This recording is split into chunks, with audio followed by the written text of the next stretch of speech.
പ്രശ്നത്തിനും പരിഹാരമായിട്ടുള്ള ദൈവവചനം നമ്മുടെ ബൈബിളിലുണ്ട്. അത് കണ്ടെത്തി അത് ഏറ്റെടുത്ത് നമ്മളത് ജീവിച്ചാൽ നമ്മുടെ ജീവിതത്തിൽ തീരാത്ത പ്രശ്നങ്ങളില്ല എന്നാണ്. അപ്പം ഞാൻ കഴിഞ്ഞ വർഷം മതാധ്യാപക ധ്യാനത്തിൽ പങ്കെടുക്കാൻ വേണ്ടി മാതൃഭൂമിയിൽ പോയപ്പോഴാണ് ആദ്യമായിട്ട് വചനക്കൊന്ത ഓരോ രഹസ്യത്തിനും ഓരോ നന്മ പറഞ്ഞു പറയുമ്പോൾ പ്രാർത്ഥന ചൊല്ലുന്നതിന് മുന്നേ ഒരു വചനം ചൊല്ലി അച്ഛന്മാർ പ്രാർത്ഥിക്കുന്നുണ്ട്. അപ്പോൾ എനിക്കൊരു വലിയ ആഗ്രഹം തോന്നിയിട്ട് ഞാൻ അന്ന് മുതൽ നമ്മളെ കുറച്ചുകൂടെ സ്വാധീനിക്കുന്ന സ്ട്രൈക്ക് ചെയ്യുന്ന വചനങ്ങൾ ഇത്തരത്തിലുള്ള 100-300 വചനങ്ങൾ ഞാൻ ഒരു ബുക്കിൽ എഴുതി വെച്ചിട്ട് മിക്കവാറും ദിവസങ്ങൾ ഞാൻ ചുമ്മാ അതിരുന്ന് വായിക്കും. 5-6 വർഷം മുന്നേ ഞങ്ങളുടെ വീടിന് മുറ്റത്തൊരു കിണറുണ്ട്.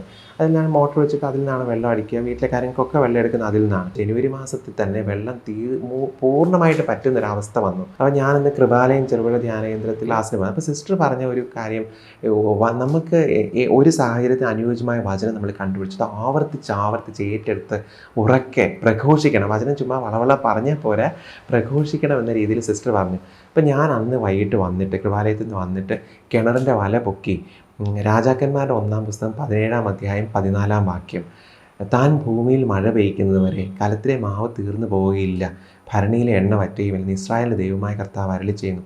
ഈ വചനം ഞാൻ പലവട്ടം ആവർത്തിച്ച് പറഞ്ഞ് വേറൊന്നും ചെയ്തില്ല. മഴയും പെയ്തില്ല, ഒന്നും പെയ്തില്ല, വെള്ളം തന്നെ പൊങ്ങി വന്നു. നമ്മുടെ കൺമുന്നിൽ കാണുന്ന കാര്യം നമ്മൾ എങ്ങനെയാണ് വിശ്വസിക്കുക എതിരിക്കുക? അതിന് മറ്റാരും നമ്മളോട് പറഞ്ഞു തരേണ്ട ആവശ്യമില്ല.